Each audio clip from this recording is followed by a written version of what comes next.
On my 27th birthday, my adoptive parents finally told me the truth. My mom smiled and said, "We only kept you for the benefits. Now you're useless to us."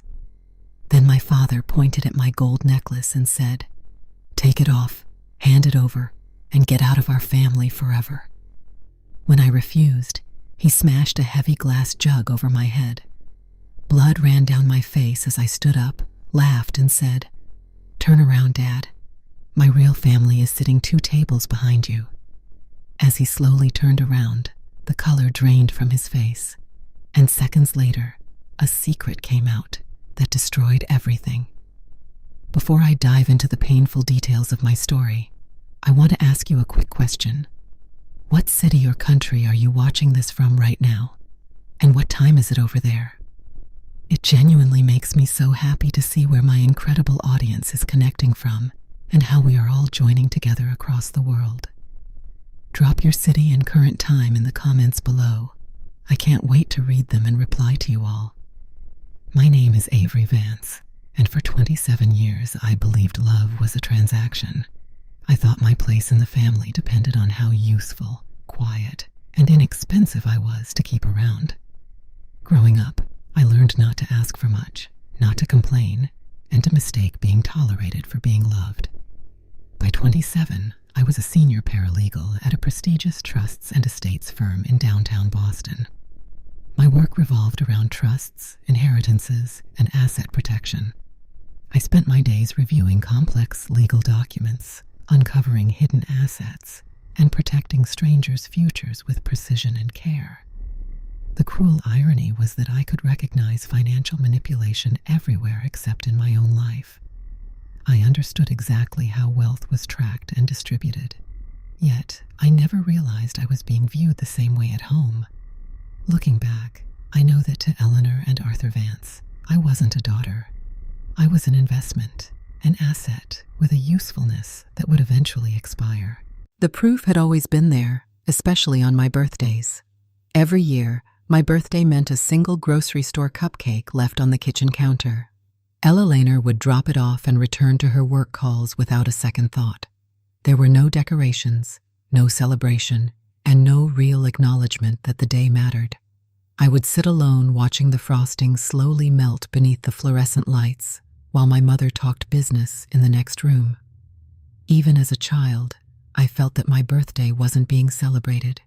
It was simply being noted and forgotten. Meanwhile, 3 weeks later, my cousin Brody's birthday would arrive. My Aunt Clara, Eleanor's sister, believed that the world existed to cater to her son. Every year, she hosted a massive catered backyard carnival at their estate. I remember the year Brody turned 8. Clara spent over $5,000 on a rented double-decker bounce house, professional face painters, and silver trays piled high with miniature quiches. I was standing near the patio doors, watching Brody rip open boxes of expensive video game consoles when I turned to Aunt Clara and asked in a quiet, hesitant voice if I could have a party with a bounce house next year. Clara didn't yell. She just swirled her white wine, smiled down at me with a terrifyingly polite expression, and said, "Oh, sweetie, we can only afford to do one truly nice thing a month for the family. You understand, don't you?" Eleanor was standing right beside her, nodding in agreement. That was the day I learned the most dangerous lesson of my childhood: how kind people can sound while they are explaining your insignificance to you. I quickly learned the arithmetic of the house. A child who asks for less costs less. A child who stays silent is a manageable line item. By the time I was 9, I stopped asking for cake entirely, because making the spreadsheet easier for Eleanor and Arthur felt like the only currency I possessed to keep my bedroom. I carried that desperate need to prove my worth into adulthood. When I turned 18, I left their house with 2 duffel bags and a community college acceptance form I had filled out myself. Nobody drove me to campus. Nobody helped me move. For the next 5 years, I worked 40 hours a week at a local pharmacy counter, counting pills until my eyes blurred, and then pulled double shifts waiting tables on the weekends. I slept 4 hours a night using my tips to pay for my books and tuition at the state school. I paid a total of $32,000 out of my own pocket to finish my paralegal program. I want to be entirely clear about that. Not because it makes me a martyr, but because the Vances didn't contribute a single penny to the woman I became. The only person who ever looked at me like I belonged in the room was Grandma Evelyn, Arthur's mother. Every Sunday at exactly 4:00 p.m., all through my grueling college years and after, she was the one who answered the phone like she had been sitting by it all day, waiting for my voice. When I was 12, crying in her kitchen because Brody had pushed me into the dirt and told me I wasn't a real Vance, Grandma Evelyn took my chin in her weathered hand and looked directly into my eyes. "You were chosen, sweetheart," she whispered. "Not collected. Don't you ever let them trade your dignity for a seat at a table they didn't build." Grandma Evelyn passed away when I was 25. I was the only person at her funeral who spoke about her soul instead of her assets. Within a month of her burial, Eleanor and Arthur quickly packed up our cramped suburban split level and moved into her historic 3-story brownstone on Linen Road, a property valued at $1.4 million. They told me they needed me to handle the transition. So, for 2 years, I spent my free weekends managing the estate's bills, organizing the maintenance crews, and scrubbing the floors of that massive house for free. I told myself I was being a good daughter. I told myself that my hard labor was finally earning me a permanent place in their new beautiful life. I had no idea that they were simply running a business, and I was the free labor maximizing their profit margin. The ice began to form on a very specific schedule. The year I turned 26, the family group chat shifted from cold to completely exclusionary. Aunt Clara became the self-appointed gatekeeper of the Vance lineage, and her favorite word that season was blood. It would appear on my phone screen while I sat at my desk, a sudden sharp notification that ruined my afternoon.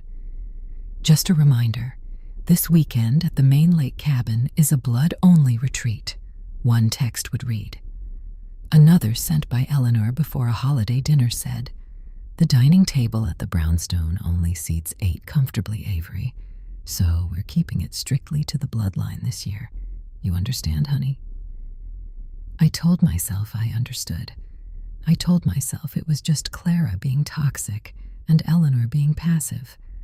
But the analytical legal brain I had trained for years began to flag the timing. People in a family don't suddenly coordinate a cold shoulder without an external motive. It felt like an estate audit. The way 3 unrelated, unpaid corporate invoices land on the exact same Tuesday, signaling that a company is preparing to declare bankruptcy.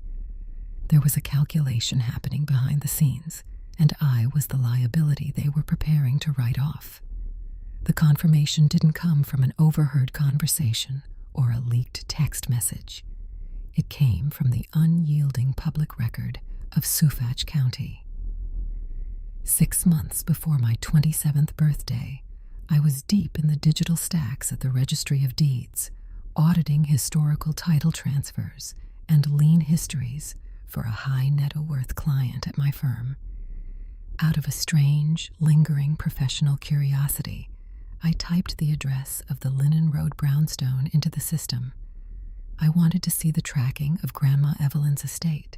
What pulled up on my dual monitors didn't just freeze the blood in my veins. It reordered the entire universe of my childhood.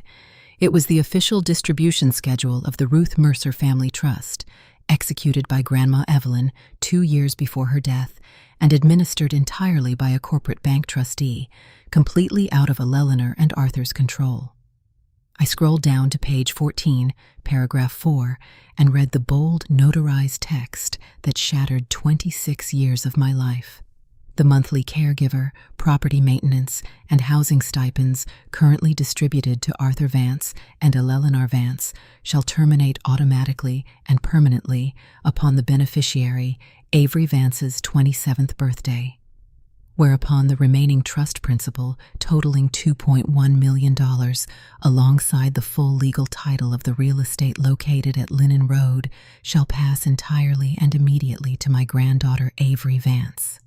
I sat back in my ergonomic office chair, the fluorescent lights of the firm suddenly feeling blindingly bright. I couldn't breathe. The math of my entire life was shifting on the screen. Eleanor and Arthur hadn't been poor when I was a child. They hadn't been struggling.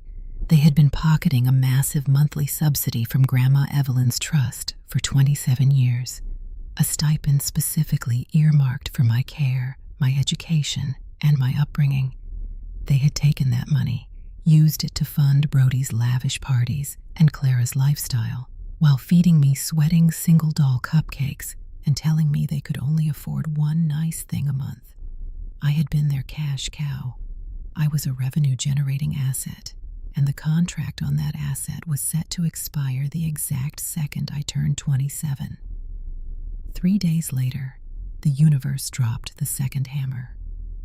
A heavy white envelope arrived at my small apartment, forwarded through the state's closed adoption reunion registry, a system I had quietly signed up for after Grandma Evelyn died. Inside was a letter written in a careful looping cursive that had clearly been practiced 100 times before ink ever touched paper. It was from a woman named Malene Cross. "Dear Avery," it read, "I was 19 when the world forced me to let you go. I didn't want to, and not a single March 24th has passed in 27 years where I haven't looked at the door, hoping you'd walk through it. I don't expect anything from you. I don't want your money or your time if you aren't ready to give it. I just want you to know one thing. I never stopped saving you a seat." I held the letter against my chest in the quiet of my kitchen, the paper going soft from my tears. 2 documents in 1 week. One told me exactly how much I had been priced by the people who raised me. The other told me that somewhere in this city, a woman who didn't even know my voice had been waiting nearly 3 decades just to tell me I was welcome. When my phone lit up on a rainy Tuesday evening with Eleanor's name, I didn't feel the familiar, desperate surge of hope that usually came whenever she called. I answered, and her voice poured through the speaker 3 degrees warmer than it had been in over a year. "Avery, honey," she purred, using the exact maternal tone she reserved for when she wanted me to sign a property waiver or handle a late-night accounting emergency. "Arthur and I realize we haven't been as attentive lately with the move and everything. We want to make it up to you. We want to celebrate your 27th birthday properly. I've booked a corner table at the Lumina Grill for Thursday night, just the 3 of us." The small, cold click of a trap turning locked into place inside my mind. If I had been the same vulnerable girl who turned 18 with 2 duffel bags, I would have cried tears of gratitude. But I wasn't that girl anymore. I was a senior trust's paralegal who handled millions of dollars in predatory litigation. I knew exactly what a sudden surge of corporate generosity meant. It meant a spreadsheet somewhere had calculated that a display of kindness would yield a massive return on investment. Eleanor wasn't planning a party. She was preparing a deposition. I wiped the single tear that slipped down my cheek, took a slow, deep breath, and let the heartbreak in my chest turn into something sharp, cold, and entirely unyielding. Being easy to maintain hadn't kept me safe. Being cheap hadn't bought me a family. It was time to stop crying and start auditing the vipers. "I'd love to come, Mom," I said, my voice sounding as sweet and compliant as she expected it to be. "Thank you for thinking of me." The moment I hung up, I went to work with the cold precision of a woman writing the final chapter of a book everyone else thought was still in its first draft. I didn't call Arthur and Eleanor to scream about the registry of deeds. I didn't warn them that I knew about Grandma Evelyn's trust. Instead, I took a personal day from my firm and drove downtown to retain an independent, cutthroat estates attorney who had absolutely no social or professional connections to my adoptive family. I paid her a $5,000 retainer entirely out of my own savings account. money I had earned waiting tables while bleeding through my shoes. I told her exactly what I wanted, and by Thursday afternoon, I had a sleek, plain manila folder sitting in my work bag. Inside were 3 specific, irrefutable exhibits: a formal representation letter from my new attorney, a certified copy of Grandma Evelyn's trust distribution schedule, highlighting the $2.1 million transfer, and the Linen Road title passing to me at midnight, and my original birth certificate, clearly displaying the name Malene Cross in the mother's line. Then I made the most important phone call of my life. I called Malene. When she answered, her voice was trembling, but the instant I asked her if she would come to my birthday dinner, she didn't hesitate for a single second. "Tell me the time and the place, Avery," she whispered. "We will be there." I called the Lumina Grill back and booked a second reservation under my own name. Avery Vance, party of 3. "You'll be at table 9 near the back," the hostess informed me. I looked at the floor plan in my mind and smiled. Table 9 was positioned exactly 2 tables behind Eleanor's preferred corner spot. My adoptive family had spent 27 years treating me like an invisible line item. I was about to make sure they performed my execution within arm's reach of the family that had spent nearly 3 decades saving me a chair. The atmosphere inside the Luminina Grill was suffocatingly formal. Eleanor sat draped in the gray cashmere she reserved for corporate standoffs and funerals, her face fixed with a smile that looked less like a greeting and more like a rehearsed tactical maneuver. Arthur sat beside her, checking his gold watch, his eyes shifting nervously around the dining room before landing on the plain manila folder I set carefully next to my water glass. There was no balloon tied to my chair, no birthday card, and no cake. The table was stark, white, and completely bare. We ordered drinks, and for 15 minutes they filled the air with empty, brittle pleasantries. Arthur bitched about downtown Boston parking. Eleanor praised the wine list. Then somewhere between the appetizers and the entree, Eleanor folded her hands on the table, leaned forward, and shifted into her corporate restructuring voice. "We've always done our very best for you, Avery," she began, her tone laced with a practiced artificial warmth. "We gave you a roof over your head. We gave you an education. We gave you a life far better than what a child in your original situation could have ever hoped for. But families have to make hard choices, and you're 27 today. You're an adult. And the truth is, Avery, you were adopted. You are not biologically ours." She paused, leaning in closer, waiting for the devastating impact of her words to shatter me across the white tablecloth.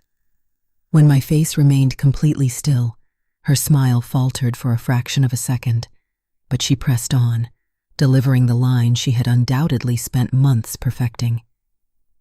"We only kept you for the benefits, Avery, but you're 27 now, and the subsidy has run out. There is simply nothing further that keeping you around does for our balance sheet. You are no longer useful to this family." Arthur, refusing to meet my eyes, slid a thin sheath of papers across the tablecloth until the edge touched my plate. "We've already filed the paperwork downtown cleanly," he mumbled, defending his position like a crooked accountant. "You've been completely removed from our will. You will not be a beneficiary on anything we own. We wanted to handle this in person so there's no confusion later." I looked down at the caption of the legal document they had slid toward me. It took me precisely 4 seconds to realize the staggering multi-million-dollar mistake their expensive corporate lawyer had made. They had filed a waiver against their own personal will and modest personal estate. They had aimed their little knife at a drop in the bucket, completely blind to the fact that they hadn't touched, researched, or accounted for Grandma Evelyn's independent corporate trust. They had performed their grand disownment on the wrong stage entirely. Before I could even utter a word, the heavy glass doors of the restaurant swung open. Aunt Clara walked in, her diamond bracelets clinking loudly, with my 26-year-old cousin Brody trailing right behind her, wearing a smug, insufferable smirk. Eleanor had brought reinforcements to witness the execution. Clara pulled up a chair without being asked and laid her manicured hand over Eleanor's. "We just want what's best for the family estate, Avery," Clara said, her voice dripping with venomous satisfaction. "And as I've been saying in the chat all year, blood looks after blood. Surely a practical girl like you understands that you simply don't belong at this table anymore." Arthur didn't join in on Clara's chatter. His eyes were glued to the edge of my manila folder, where the bold text reading Ruth Mercer Family Trust was partially visible beneath my fingers. I watched the financial math click inside his brain, watched the blood drain from his face as a sudden terrifying realization took hold. He lunged forward, his voice cracking with sudden panic. "Take off that gold necklace, Avery," he snarled, pointing a trembling finger at the heirloom Grandma Evelyn had placed around my neck when I was 12. "You have no right to it. Give it to Eleanor now." "No," I said, my voice dead calm. "This was a gift from Grandma Evelyn. It stays with me." Arthur lost all cognitive control. Blinded by the sudden realization that their financial lifeline was slipping away, he reached across the table, grabbed the heavy glass water jug, and smashed it directly over my forehead. The glass shattered with a deafening crack. I stumbled backward, falling hard against the freezing floor as a sharp, blinding pain shot through my skull and warm blood began to drip down into my eyes. The entire dining room of the Luminina Grill went deathly silent. The clinking of silverware stopped and the air froze. I sat there on the floor for a few seconds, breathing through the throbbing pain in my head, feeling the sticky warmth of the blood staining the collar of my birthday dress.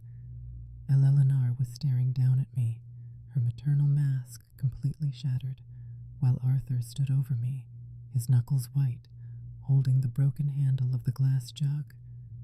I didn't cry. I didn't scream for mercy. Instead, I gripped the edge of the table, pulled myself up, and stood completely upright. I wiped a streak of blood away from my right eye, looked directly into Eleanor's pale face, and I laughed. It wasn't a sob. It was a cold, mocking sound that made Aunt Clara physically flinch. "You really should have hired an estate's paralegal instead of a corporate lawyer, Eleanor," I said, my voice cutting through the silent room like a razor.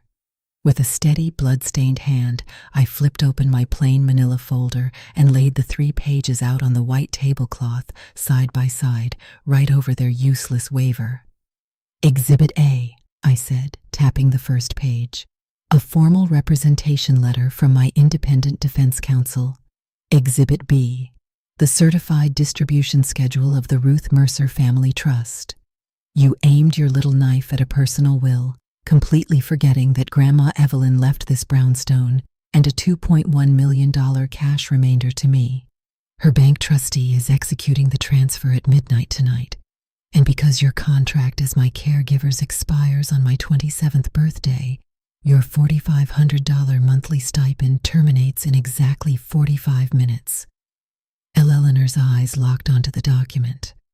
I watched the color leave her face from the forehead down, her mouth opening slightly as the absolute financial ruin of her life materialized in black and white. The house, the money, the lifestyle she had built on my back gone. And finally, Exhibit C, I whispered, sliding the final page forward. My original birth certificate. You filed against the wrong family, Eleanor. The one you just cut me out of was always the smaller one. Mine is sitting right behind you. Before Eleanor could even turn around, the heavy scraping of chairs echoed from table 9. Malene Cross, her mother Hazel, and my brother Leo stood up as a united front, walking across the 15 feet of space that had separated us for 27 years. Leo stepped right between Arthur and me, his jaw clenched, while Malene gently reached out, her fingers trembling as she touched my shoulder. Eleanor completely lost her composure. The high society sophisticated corporate consultant vanished, and a hysterical cornered predator took her place.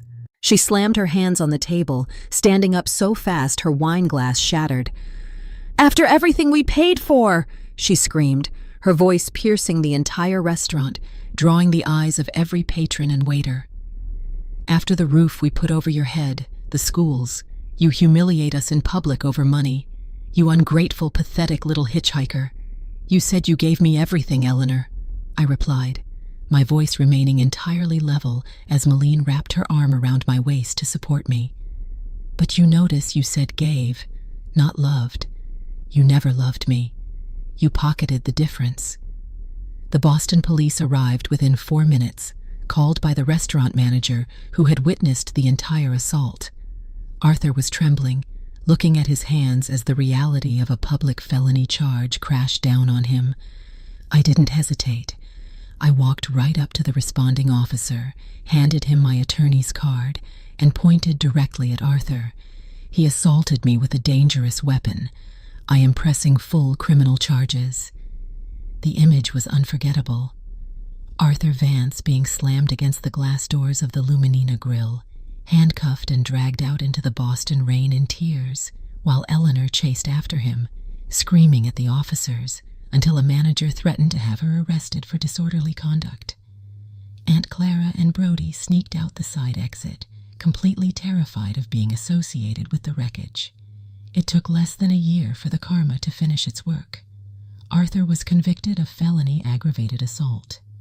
To avoid jail time, his defense attorney negotiated a plea that included a massive asset restitution fine, a debt so heavy that, combined with the sudden loss of my trust's monthly stipend, forced Eleanor and Arthur to sell the Linen Road brownstone just to stay out of bankruptcy.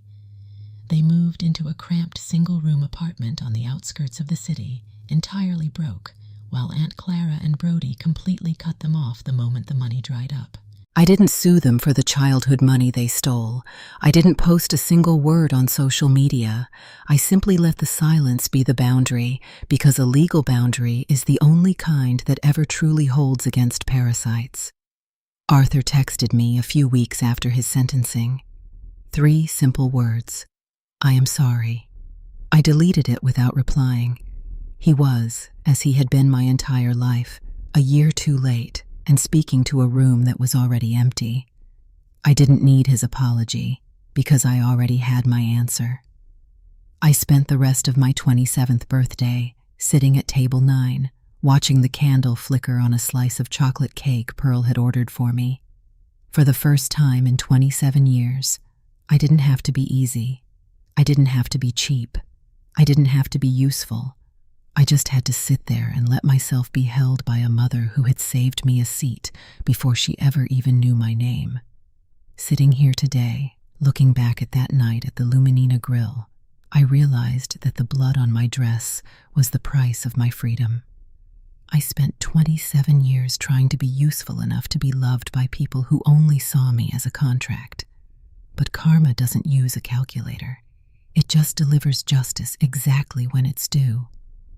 Arthur and Eleanor lost everything trying to steal the last piece of my dignity, while I walked away with the only thing that ever mattered, a family that actually wanted me. Looking at how everything unfolded, do you think I did the right thing by pressing charges against the only parents I'd ever known? Let me know in the comments below. And if you learned something valuable from my story, please subscribe and hit the bell icon to join us daily.